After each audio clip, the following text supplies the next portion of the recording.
For the Aquaman sequel, Jason Momoa and Amber Heard collided. Is the actor-musician deliberately mean? Co-stars Jason Momoa and Amber Heard reportedly argued during filming Aquaman, the sequel to the comic series Aquaman and the Lost Kingdom, which has been repeatedly postponed because of Amber's well-publicized legal dispute with her ex-husband, Johnny Depp, will be made available at the end of the year. Last year, she was convicted of defaming the Pirates of the Caribbean actor after ultimately losing the trial. Internet commentators requested that Amber's part be dropped from the second Aquaman movie after she passed away. Nonetheless, she kept on playing Mera. Given that the movie's recent test screenings were a ratings disaster and that many people reportedly stormed out of the theaters due to how awful it was, many fans wonder if the choice was the right one. The Animated Times claims that there was significant worry during the first Aquaman film's development regarding the lack of chemistry between Jason and Amber. The blonde bombshell freely expresses her disapproval with Jason's behavior because they reportedly have different personalities. When Jason Momoa allegedly tore pages from Amber's books, she became furious. Even the Pineapple Express actor claimed he's allergic to not making people laugh or having people engaged around him all the time.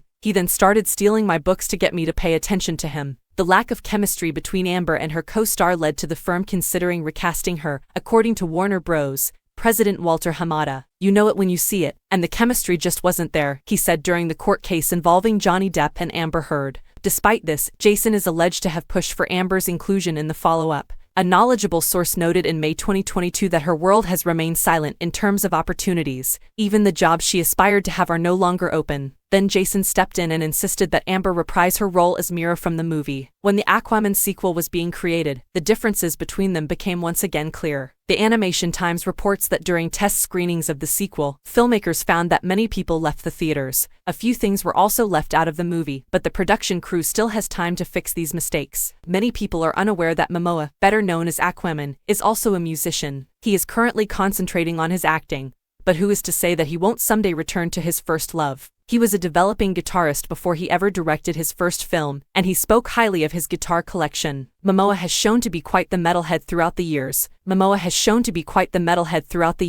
Jason Momoa revealed to Metal Hammer that the Los Angeles progressive metalers are the root of his new heroic persona, and that he frequently gets inspiration from metal songs for his roles. Aquaman is quite metallic. Although I'm sure nobody believes it, Aquaman's metal, explains Jason to Metal Hammer. "I sort of base my characters on metal music. I'd say Aquaman was probably largely formed out of Tool and Kill 'Em All, whereas Conan was extremely strong Pantera. If I'm being specific, Ticks and Leeches. There is also a significant amount of Sabbath." In 2022, Jason Momoa performed in Ozzy Osbourne's music video for the song Scary Little Green Men. The Game of Thrones actor is decked out entirely in Black Sabbath garb, complete with cape and rings. Supporters expressed outrage in the comments area, stating he was too perfect to be true. Momoa is a die-hard metalhead who grew up listening to bands like Pantera and Metallica. He admitted to Metal Hammer in 2018 that many of his performances are influenced by metal bands.